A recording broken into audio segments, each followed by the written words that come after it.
Hey everyone, and welcome to another episode of the AnthroPuzzled podcast. I'm your host, Abby Letzinger, and every 2 weeks we'll explore how anthropologists are forging unique career paths beyond the usual academic sphere. Tune in, get inspired, and start piecing together your own career puzzle within the world of anthropology.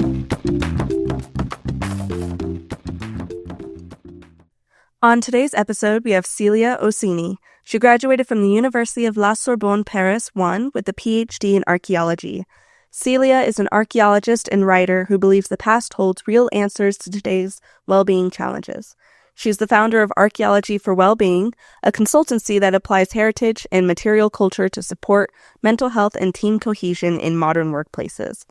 Through immersive workshops, she is quietly reframing how organizations think about well-being, offering the past as a practical tool for a healthier, more connected future. How are you doing today, Celia? Hi, I'm very well. Thank you. How are you? I am doing great as well.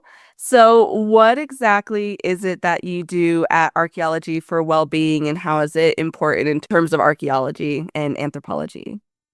Right. So I founded Archaeology for Wellbeing to help people who are feeling overwhelmed and stressed and maybe isolated in their community or at work reconnect in a more meaningful way. So why it matters, it's actually pretty simple. I believe that in our society, we are getting more and more isolated, and we often lack the communication skills to actually connect. And sometimes that leads us to just feel like we don't really belong. So what I do is create that space at work or at home or in your close community where people can rediscover how to improve that sense of connection. So realign their identity with what they truly believe and find a better way to express themselves. I don't know if that really makes complete sense, but 1 in 5 workers in Europe struggles with mental health each year. So it is important to support people's well-being in one way or another. And archaeology is going to do that in a really easygoing way. It's just going to be a really soft approach that's going to be a bit more exciting than your normal breathwork workshop, and just a little bit different, and to bring people to just really think about themselves in terms of an identity creation. Okay. So what are some of the activities you kind of do in your immersive workshop? So my workshop use archaeology in a really gentle way. So it just is supposed to help people feel more connected and less stressed at work. So each session will focus on a universal theme, either healing or food or landscape. So everyone can join in, and also, there's no background needed. The structure is really simple. It starts with a short story from the past, some storytelling to just hook people in. Then we're going to pass to hand-on activity. And after that, we'll have a quiet moment to reflect and some light group sharing if the person feels like it. And the aim is always the same. It's to give people a shared experience to strengthen that sense of belonging.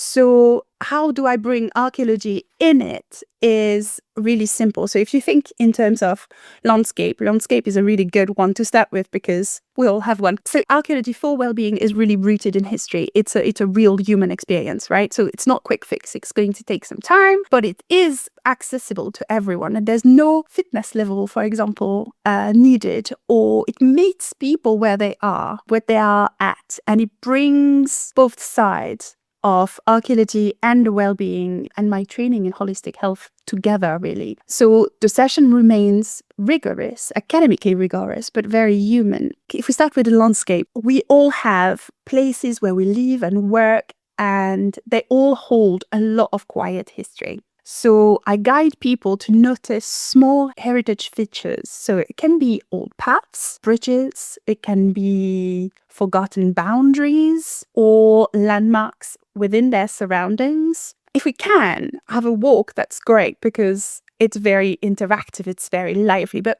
often we can't. So we use map, and very quickly, it helps us situate ourselves in our surroundings. It's a really gentle way of showing that belonging doesn't really rely on family ties, but it's or on long histories, on our long histories in one place.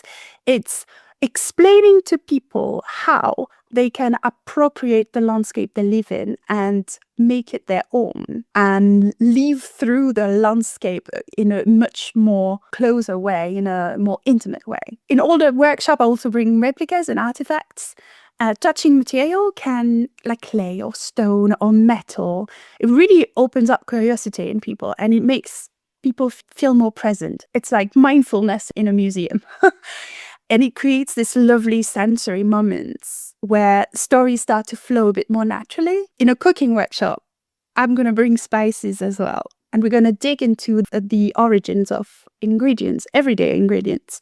And we're going to look at how cooking methods have evolved and tools and the technology of cooking has changed and has influenced our tastes. And so the sensory experience in the spice being there, being able to touch the material, being able to smell, being able to imagine through the mapping system how the ingredients travel is really what makes the experience, the archaeology, alive in a session. And also food is an amazing gateway to talk about identity and migration and cultural exchange and how we build ourselves with tiny little blocks coming from really widespread landscapes. So everyone can relate to that. That's what makes it really interesting. And the last workshop talks about healing and how we care for ourselves and how we care for each other. And that's a much more intimate way of seeing the past.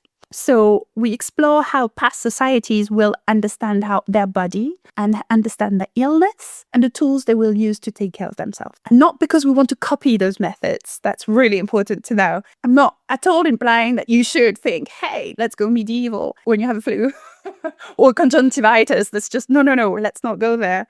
So it's just because it sparks reflection. It's on how we look at ourselves and each other today. So archaeology in all those sessions becomes the bridge, linking the past with the present in a way that feels human and grounding and deeply relatable. That's the point, really, deeply relatable. And that ultimately helps people connect to themselves, with themselves, connect to their community and with their own surrounding, with the place they are in, either at home or at work. In a very natural way, actually. So you mentioned like medieval practices. So your PhD was specifically in early medieval archaeology. Has your research in that kind of shaped your thinking about human resilience or healing practices? So that's really interesting. I knew from a really, really young age I wanted to be an archaeologist. Like I was really, really young and decided, okay, I was about 9. I actually had a conversation with my dad about it a couple of weeks ago where he was saying, well, I really didn't want you to. But you came up to me and you said that you would, but you were 9. So we were kind of thinking, well, that too shall pass. And it didn't. But how it influenced me in my resilience, it's my personal experience, really, that shape archaeology for well-being. So there's 2 things. I had a very simple idea of gender identity before I started archaeology. It was not something I was questioning. It was not something that I was particularly made aware of. It was something that existed. And I know gender theory and how we talk about it now, we were not there yet. It was still a much more milder approach to gender theory. And I had absolutely no clue. I was 18, I arrived at university and I was like, yeah, okay, cool. There's women and there's men. And there was no real judgment. There was just no awareness. So just that, you see how in a couple of years, I realized that my first degree in archaeology had transformed the way I looked at myself and others and at the world in a really different way. And it wasn't particularly in terms of judgment, it was in terms of awareness. So I come from a really open-minded family, so it wouldn't have been a problem had I expressed a different type of identity or non-binary gender. It would not have been a problem, but yet it was never part of the conversation, just because this was just not how I was taught, really. So archaeology, in that way, taught me incredible things because it didn't transform, it just helped me be aware of so many different topics. And it really exploded. Like, it's just, every themes were just so much bigger than I thought. And that was just fascinating. So that was the curiosity side of how archaeology just suddenly made the world seem bigger. So that was the first step, really. The second side part of the story is a bit more personal. After my PhD, I was doing a postdoc in Durham, and I had a little girl, and she was wonderful. But I had the great idea, not just me, but my husband and I had this great idea that during my maternity leave, we would move to London, and because he was working there. So with my 5-week-old, I moved to London, and I was a new mom. And suddenly I was not working with this baby in a city that I didn't know, with no community, no one I knew, no friends, no family, and my husband at work all day. So I was like, oh no, what have I done? This was really, really isolating. This was just so lonely suddenly. And at some stage I thought, all right, this is going to end badly. You need to do something. And so I made a promise to myself, and it was really simple. Every 2 days, I would force myself to go outside with my baby, with the trolley, and get ready, get, all set up, and then visit a heritage site, a museum, a garden, anything that would have a hint of history. I would go there with my baby. And in a couple of weeks, my own transformation was just incredible. And of course, my mood lifted, and that you can think, oh, well, this is the end of your postpartum. But actually, it made everything a lot more sweeter. So the transformation wasn't just that, oh, I'm less depressed. It was just that I have a story to tell. I have something to share with others, but also with my baby, with the person that's just standing next to me. Well, it's not standing at the time, but you know what I mean. And it was just incredible. And it became kind of genuinely evident, or I don't know how to say that, it became so obvious that I would have to share that positive impact with others. That's a big step in my mind, for Archaeology for Wellbeing. The third thing is, during my PhD, so I started in 2011, and we started talking about every piece of research in terms of impact. And beautiful, idealistic me, age 23, thought, how ridiculous is that? The impact is the advancement of knowledge. And curious if there's a very practical way or a very strong impact in 1 or 2 or 3 communities out there.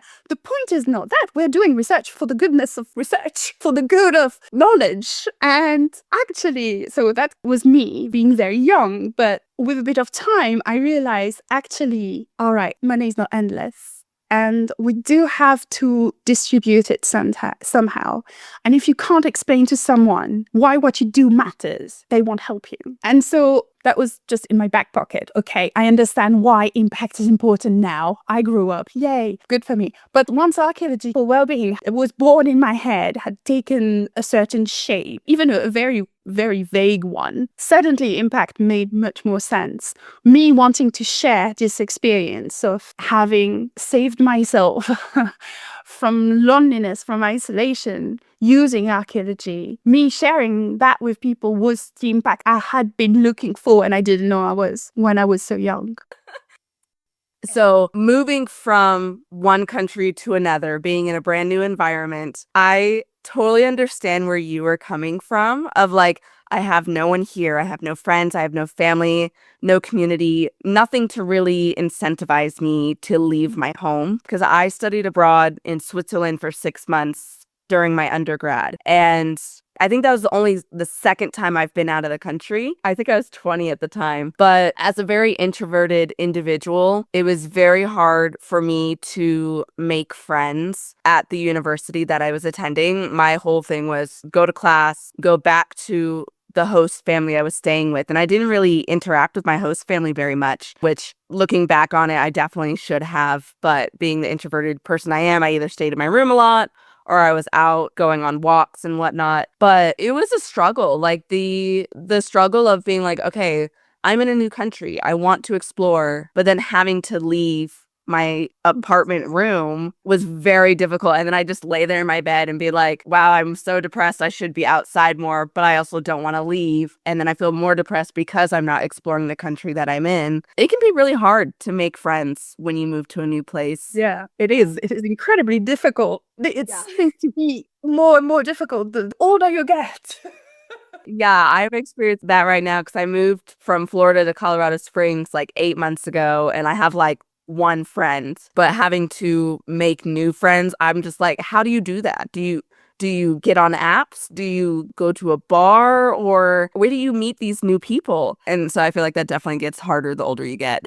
You know, it's something quite interesting. And that it's an example I usually use in the workshop because it's quite easy to imagine yourself in that situation. So if you imagine yourself in a beautiful country and it's really, really hot, it's really sunny and the sky is blue and it's just wonderful. And you're on the seaside, you're sitting on the sand, everything is just boiling hot, but the water's freezing. You've got three groups of people. You've got the people that decide to just run in and just throw themselves into the water. And then sometimes it ends well and they're happy and sometimes it doesn't because it's a massive shock to the system. And it's just like their body saying no. The second group of people will go touch the water and say, are you kidding me? Never. I am not going in. I'm never going in. And then the third group of people will put their feet in, accept, all right, this is not comfortable. This is cold. Wait long enough so the water starts feeling comfortable and then move in. And basically, those workshops are made to bring everyone towards this third group. Accept that there is going to be moments of discomfort, that you're going to have to go through it. And then you're going to have to keep this momentum of accepting, all right, now that I'm fine at that state, I'm going to go a bit further until you're actually able to swim in the water. And communication in teams are often like this. If you take someone like me, I'm a bit shy, I'm a bit quiet. And if someone comes at me, like my neighbor often does, and just shut me up, I'm like paralyzed. This is a shock for me. This is like, you are freaking me out. This is too much. You are too much. It's just, I'm all over the place. This is just a lot of information. But he's the kind of guys that run in the water. If I don't accept that, okay, well, this is not comfortable now. If I don't accept the fact that I'm going to have to see him again the next day, because this is my neighbor. He's there every day. So if I don't accept that, I will never move forward. I will be terrified of leaving my front door every day just in case he's there. And so I need to accept the fact that there is going to be some discomfort, but that I'll get used to it. And I did. I got used to him. And it's fine now. And I know that he's kind and he doesn't mean to just aggress me with his words. But he does. And we move on and we go towards not obviously a friendship, because even at work, sometimes you don't need to be friends with your colleagues, right? You just need to be able to have enough conversation and enough trust so you can communicate well, communicate what matters. So a minimum level of trust. And then things can just go forward. And I think for you, for example, it's hard to be the one making the first step and forcing yourself to go out of the house to a space, whether it's a garden or an heritage space or a museum or an archaeological site. You start meeting people that at least may have more common interests with you than in a bar. So it's just really taking this first step, and it's just really helpful for some people that might not know where to start. And also for groups at work, it's how to keep this momentum of, okay, well, this wasn't comfortable, but now it's fine. We managed to talk. How can we take this further? So often we have this first contact and we accept that this person is sharing our office, and all right, so we're going to say hi to him or her every day and bye to him or her every night. What's the next step? How do we bridge that gap? And how do we go from I'm okay saying hi to you to, all right, let's have a very basic conversation. Let's have more interaction. How do we establish more trust? And how do we get ourselves through the next uncomfortable bit? I think momentum is really important as well. And those workshops help with that. Now, in these workshops, were there any moments that kind of shifted how you understand the emotional or social power of the past? I don't think my biggest haha moment were during a workshop. I think what's interesting is that everyone has a different affinity with themes. So some people will not particularly relate to places. They won't feel the need to identify with the space they live in, or their landscape is so much integrated to their life because they've been there forever that they don't even notice it anymore. But they will have more affinities with care. And if you start chatting about archaeology with them, they will say, okay, fine. So medicine was different, and okay, they use those tools, and okay, but why does it matter to me? Why does it influence the way I think about self-care, the way I think about well-being? And those people, it's a very common thought. And that's the most interesting thing, because I am here to guide them, to bring them to understand three things. First, just sparking your curiosity is beneficial for your well-being. It's one of those big things that change the way you feel. Keep learning is another big one. So once you're a little bit curious about, okay, we're going to talk about health now. Okay, I can vaguely relate to that. I'm interested in how they dealt with that kind of disease because it's gruesome, or because it seems filthy and it's kind of exciting. Ha ha ha. Let's have a look. That's spark your curiosity. Already we're a step in a good direction. The second is keep learning everything you can. Learning is good for your well-being. Learning makes you feel better. So just you sitting there and listening to what has happened in ancient Greece, and then how it evolved in early medieval time or through the modern period. That just you sitting there and listening to this new knowledge is beneficial for your well-being. So you showed up, you already get some of the benefit just for showing up. Next step, and that's a bit more tricky, but I managed to get them there, and that's the most important thing. It's to understand that when we think about health and other people going through a different healthcare system, going through a different treatment and having to face different difficulty, without realizing we practice empathy, and that's tremendously beneficial for your well-being. So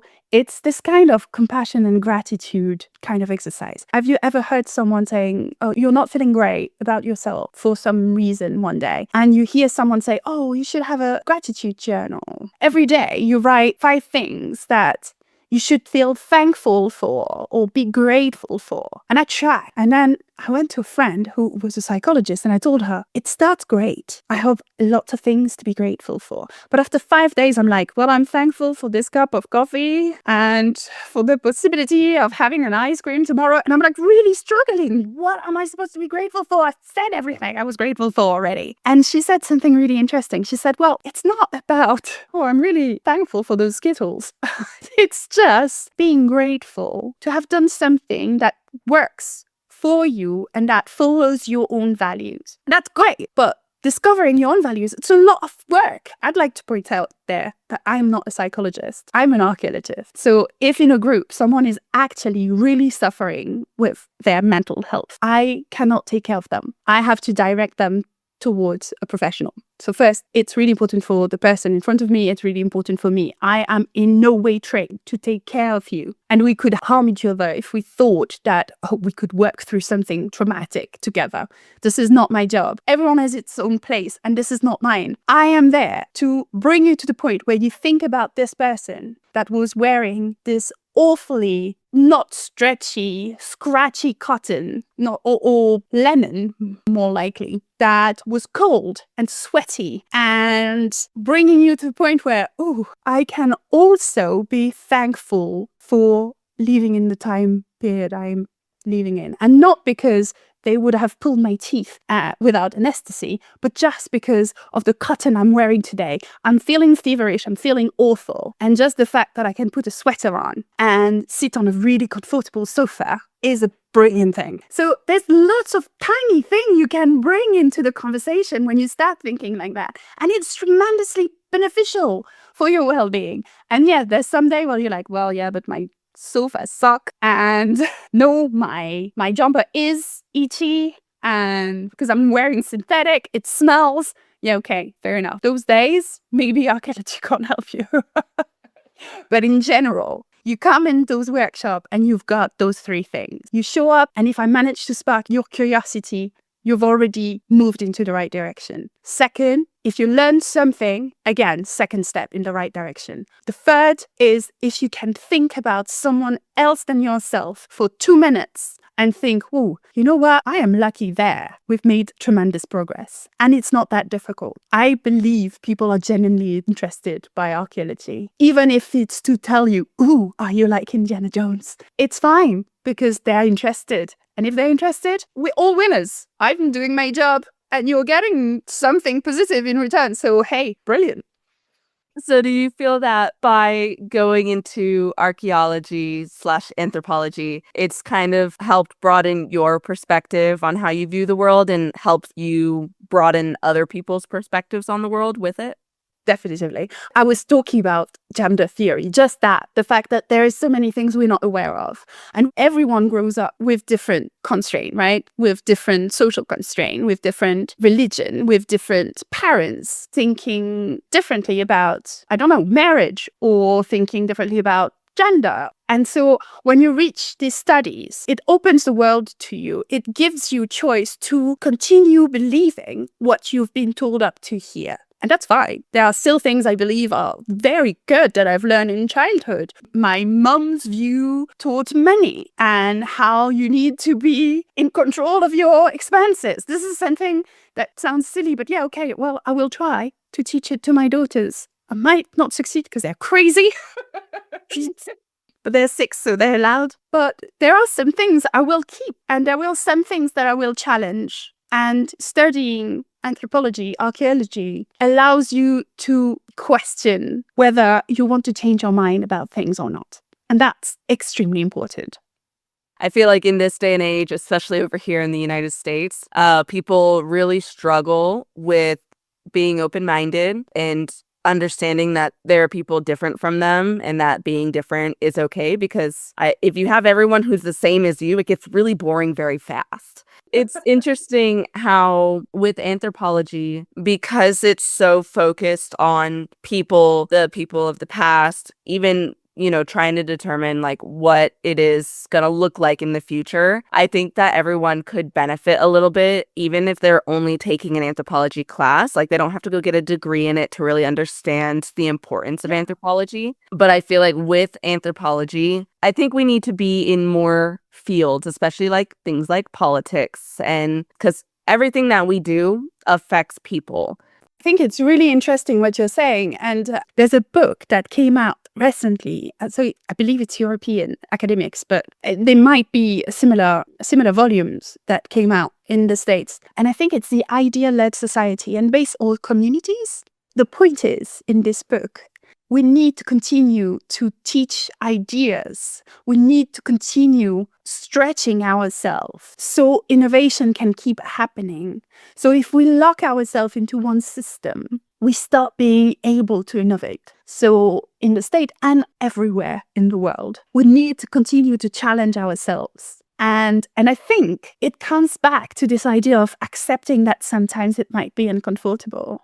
Mm-hmm. Accept that, okay, well, this idea, I'm not quite sure. It's not, this disagrees with me, or it brings discomfort. All right, but does that mean we shouldn't explore it? And the idea-led society explains this. It takes academics from diverse disciplines and it brings them to explain why we cannot take things for granted, why we need to continue challenging ourselves. And we need to be careful about those big trends and ideas that show up on the internet and that says, one example sticks to my mind, basically it's your opinion. I mean, that's what's great about science. Everyone's right. And it's like, okay, and that's true. There's many, many different theories, but there's also many, many probabilities of being right or wrong. And it's not because a theory exists that it's the most likely one to have happen. And we tend to work with that. Yes, you're right. You can have your own mind and you can have your own opinion. But remember that there's a general consensus and that it is generally good to be within the consensus. And then challenge this idea within this space and push innovation forward. But sometimes trying to stay within some traditional way of thinking, we might hinder innovation and progress. So we shouldn't go there. We shouldn't stay there just because some ideas are uncomfortable. Exactly. And that's something that Americans struggle with is when people, quote unquote, change their minds. They're like, oh, you can't just change your mind. And you're like, well, if you get new information, you can change your opinion or change your mind on something. That doesn't mean, oh, you think your last opinion was wrong. I mean, it could have been, but with you learning something new every day and being curious about the world, your opinions, your ideas, your values, they're going to change over time. And I think that people need to understand that that's okay. They kind of struggle with that here a little bit, especially it was very apparent during COVID when the scientific community was trying to figure out a way to best protect everyone and the guidelines were changing every few weeks and people are like, you don't know what you're talking about. And it's like, no, we're getting new information as time goes on. That's how science works. And yes, we'll get it wrong and we'll get it wrong again and again and again. But maybe every time, every reiteration might just improve slightly. That's the point. Exactly. Well, before we get to our final 4 questions, is there anything we haven't discussed today that you still wanted the listeners to know about? It may be one thing. What I hope I translated, I was mentioning before that those workshops are meeting people where they are, where they're at. And I would like people to listen to this podcast and if they leave this space thinking, oh, archaeology for well-being can be useful for me. And no, it does not imply me spending a lot of money, then it's a massive win. Because I think there's a lot of meaningful experience to have without a big budget. And you don't need to travel to a very far away place where archaeology is evident because it's in your face, like, I don't know, Athens or Pompeii. And like, well, it's so present that you cannot ignore it. No, archaeology is everywhere. And so those workshops, really, what I'm trying to teach is that connecting with the past can absolutely support your well-being. And it's something you can do right where you are, often with no cost at all or with very low costs. It is a nice tool to have in your self-care package. And with your Archaeology for Wellbeing, do you offer like virtual workshops or is it more in person? Yeah, I do online and face-to-face. I do enjoy the face-to-face, the being present and with people. And this sharing of archaeology is really, really rewarding. But it is entirely possible to lead those sessions online. Of course, you end up not having the artifact handling aspect of it. And maybe a different sensory approach. But there is a lot to be done, even if it's online. Okay, cool. Well, I guess my first question to you is what is the best piece of advice you would offer to someone who's interested in what you do? If you love archaeology and heritage or museum studies, go for it. And don't doubt yourself and don't be scared of not finding a job, for example. Keep your mind open to opportunities. The field is really, really diverse. And I think that's something I learned myself. I was so focused in one niche. Archaeology was really my whole identity. But within archaeology, my whole identity was early medieval funeral Europe, particularly England and the northern part in England and the southern part of Scotland. If that's not niche, I mean, come on. So maybe if you're a little bit more open-minded than I was, you will get even more out of archaeology than I did. I think I might have overlooked some really exciting opportunities just being so focused in what I wanted to do at the time. And this field actually allows you to do a lot of different things. There's all sorts of diverse and interesting roles. So don't box yourself in, basically. Stay curious and keep exploring and let those different possibilities surprise you. Nice. So are there any changes you'd like to see in your industry? Right. Well, yeah, I hope it's not going to sound too overrated, but if I could change one thing in academia, it would be how we don't allow for a lot of diverse lifestyle to be present and involved in the field. And by that, I mean a lot of women have to leave academia once they decide that they would like to have a family. And I think that's really a shame. And that's really something we need to work on, because a lot of those women, and sometimes it's just, there's a huge gap between the amount of women that start studying heritage and museum studies or archaeology, anthropology, huge difference between the amount of women who start and the amount of women that stay in the field and that progress within their roles. And some of it is due to the workload and the stress. And okay, academia is not the easiest life you may choose, but a lot of it is just because there is not a lot of flexibility for when you have children. And I think that's something we really can work on, and that's one aspect I would improve. So women don't feel like they have to choose between their personal life and their professional life. Yeah, and I think that goes for a majority of industries. It is very hard to be a woman in the workforce and then decide you would like to have a family. Because I don't know how it is in other countries, but here in America, during interviews, the HR interviewee, they're not allowed to ask you, oh, do you plan on having children soon? Or like, what's your family situation? Because like you can't discriminate based on, oh, is this person going to be leaving in a year because they want to have kids? So is it better to hire someone else who doesn't want kids, who can stay here for a longer period of time? And I agree. I don't feel like that women should have to choose between having a family and having a career, because men certainly don't have to for the majority of it. I mean, there's some guys who are like, oh, I want a family that requires me to maybe have a different career where I don't work 8 hours a week or something like that. But that's definitely something that needs to be worked on, not in just archaeology, but all fields. Yeah, fair enough. Now, what do you just absolutely love about your job in the industry you work in? I love the fact that I'm learning something new pretty much every day. I love the fact that there is no way you can get bored in this field. At the minute, I am following leadership courses, something I never thought I would, to be fair.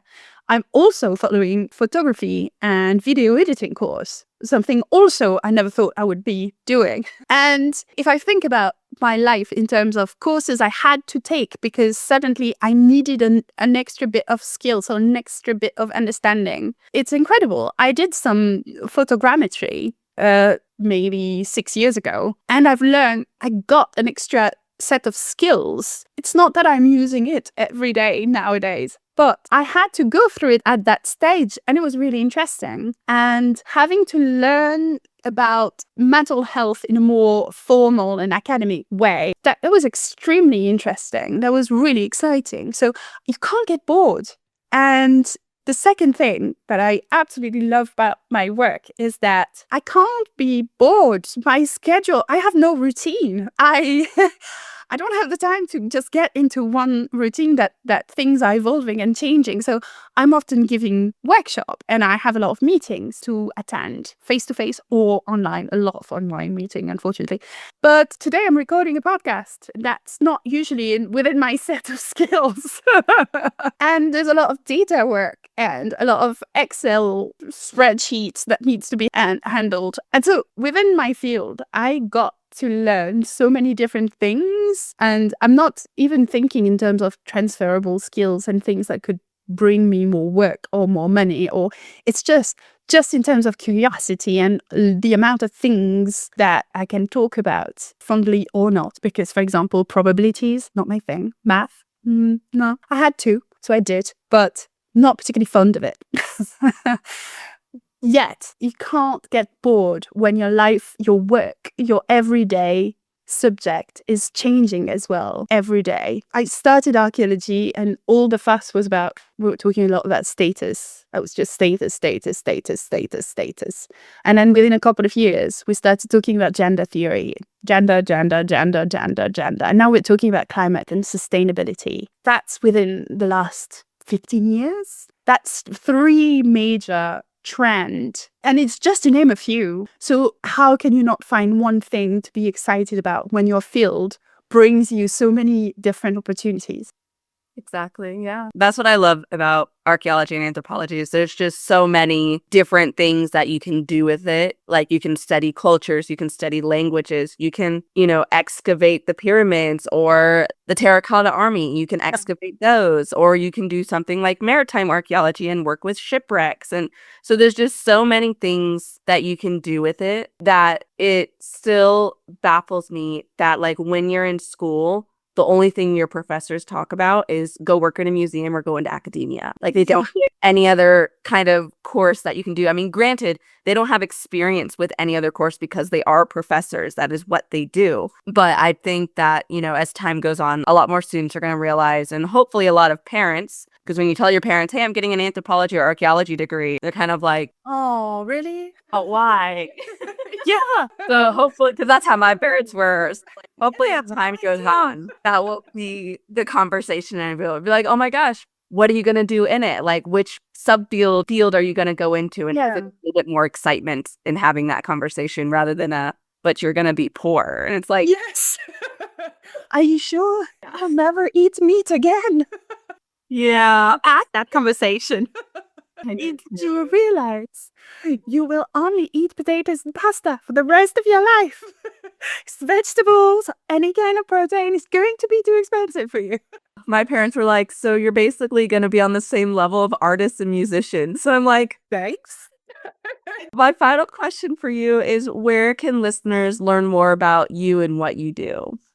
Right. So if it's me that you're looking for, I have a website, archaeologyforwellbeing.com. I am on LinkedIn, and there I'm trying to share more and more. Be gentle with me. I'm not a social media person, so I'm starting to publish weekly, not daily yet, on LinkedIn, and that will be mostly for archaeology for well-being within the workplace or within communities. But if you're an individual just looking for a bit of inspiration, you can find me on TikTok and on Instagram, where I bring what I call soul-soothing stories. I take a tiny bit of interesting fact and then I'll tell you how it relates to well-being as often as I can. And if you follow me there, you will also have lots of different updates. Like I am currently preparing a manuscript on archaeology, well-being, and herbal remedies. And you will hear a lot about that, for example, and my struggles in life, but mostly about artifacts and archaeology, I promise. And that's it, I think. But connect with me. I love to chat, so you can always reach me, whatever platform you choose. I am actually opening a YouTube channel, whatever that would lead to. That will be a different kind of course that I will have to take, probably. Awesome. Well, thank you so much for coming on today. I had a really great time discussing all things archaeology with you and how it kind of pertains to mental health as well. And hopefully that is a field that a lot of students get more interested in, because we definitely need a lot more people who are interested in mental health and how to fix that issue. Yeah, and get intersection of disciplines. That's where the fun is. Yeah. I had a lovely time chatting with you. It was great talking to you, and I hope you have a great rest of your evening. Thank you very much. You too. Have a great day, and I'll speak to you soon. Absolutely. All right. Bye. Ciao. Thanks for listening to another episode of AnthroPuzzled. This show was produced by me and distributed in collaboration with the American Anthropological Association. A special thanks to Cheyenne Brewer for editing the website, L. Akers for the incredible logo design, and to AnthroPuzzled's interns for the episode descriptions. The music is courtesy of Chad Crouch, aka Poddington Bear of Sound and Picture. If you have any questions, you can reach me at abby.letzinger@anthropuzzled.com or as AnthroPuzzled on Instagram, Facebook, and YouTube. Until next time.